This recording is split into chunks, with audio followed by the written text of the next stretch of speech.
মা বাবা হারানো অবুঝ 4 শিশু ছুটোছুটি করছে বাড়ির আঙিনায়। প্রতিবেশীদের সহায়তায় কখনো চুলা জ্বললেও বেশিরভাগ সময় তাকিয়ে থাকতে হয় অন্যের দেয়া খাবারের আশায়। স্বামী পরিমল সিং মাদকাসক্ত হওয়ায় পারিবারিক কলহ লেগেই থাকত পরিমল জয়ন্তীর সংসারে। প্রায় 1.5 বছর আগে 1 থেকে 12 বছর বয়সী 4 সন্তান রেখে গায়ে আগুন লাগিয়ে আত্মহত্যা করেন জয়ন্তী। পরবর্তীতে পুলিশ তার স্বামীকে আটক করে জেল হাজতে প্রেরণ করে। এরপর থেকেই খেয়ে না খেয়ে দিন পার হচ্ছে সন্তানদের। সকালে উঠে রান্নাবান্না সহ নানা কাজ করে শিশুদের মধ্যে বড় বোন 11 বছর বয়সী শ্রাবন্তী। পরম আদরে বাবা মা হারা ভাই বোনদের আগলে রাখছে সে। আমরা নিজের বাড়িতেই থাকি, তাহলে কোনোটি আ যাও না, আমাকে দেয় তো তাকে লিয়ে আনি, আমি তখন রান্না করে খাই। আমি নিজেই সবকিছু করি, লকড়ি করি, কষ্ট করে থাকি, আমার ভাই বোনকে নিয়ে বাড়িতে থাকি।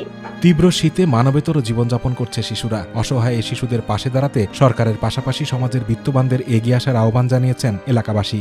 কর্তৃপক্ষ যারা আছে তারা যদি এটা একটু সুদৃষ্টিতে দেখে তাকে করে, তাহলে হয়তো এই বাচ্চাগুলো একটু স্বস্তি পাবে। যদি না দেখো তো আমরাই দেখবো, দেখো নাহলে আমি চায়া খাবো, নগর মাইয়া খাবো। তাও তোমরা দেখো যে কি হারা 4-5টা ভাই বোন আছে যে মরে গেছি, তা পরে দেখা যাচ্ছে কেউই দেখে না। শিশুদের মায়ের আত্মহত্যার ঘটনার মামলার বাদী ওই ওয়ার্ডের গ্রাম পুলিশ জানে না আসলে কি কারণে তাকে বাদী করা হয়েছে। চাঁদা পাঙ্গা ঠিক থাকে, যতদিন ওর বাবা যতদিন না ছাড়া পাবে অতদিন আমরা দেখাশোনা করছি এ পর্যন্ত।